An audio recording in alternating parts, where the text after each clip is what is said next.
Welcome back, everybody, to a new episode of Stefan's Kitchen. And we're going to be going with something very easy today. So let's cook Chinese barbecue pork. So to start off, what I'm using is a pork sirloin roast. It's usually a darker meat, and usually in most Asian restaurants they like to use the pork loin itself, but I prefer, or even a shoulder sometimes, but I prefer to use a pork sirloin roast. And we're going to be doing just a very, like I said, this is a really basic recipe. We're going to use some salt, and this is all going to be seasoning. Now, as you can see really up close there how much salt that I'm going to be using. Same thing with the other two that I usually use, which is pepper, and also the garlic powder as well.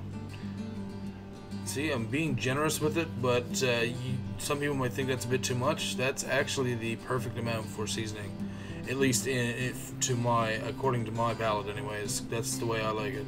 Now, I usually do like a little bit of extra garlic powder, and that's just me. That's the way I like my meat flavored. So, I mean, if you're not a big fan of garlic, or you don't want that much on, don't worry about it. You don't have to put that much on. It's totally up to you. Now, first, because we're roasting this meat, we're going to add a little bit of water in the bottom of the pan. You probably want, between 3 tablespoons to maybe 1/4 of a cup, depending on how big your roast is. And next, all you're going to do is pop it right into the oven and let it start roasting, so it takes in those couple of seasonings that we first put on there.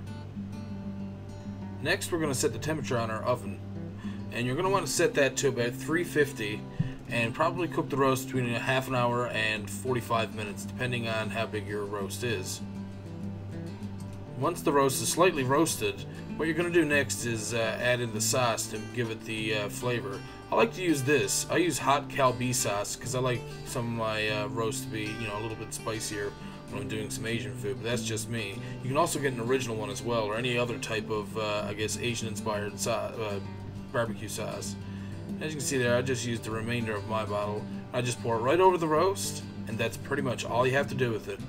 Just put the cover back on, put it back in the oven, and here's what you're going to come out with at the end.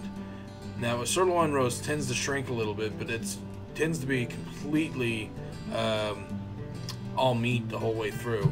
So usually what you're going to use this for is you can put it into lo mein, you can put it in ramen, you could also add it into wonton soup as well as an added I guess garnish, and to add a little bit more meat to the broth itself. So I hope you guys really enjoyed watching this. I know it was quite easy, but I have also recently recorded some new cooking episodes as well. So I'll see you guys soon.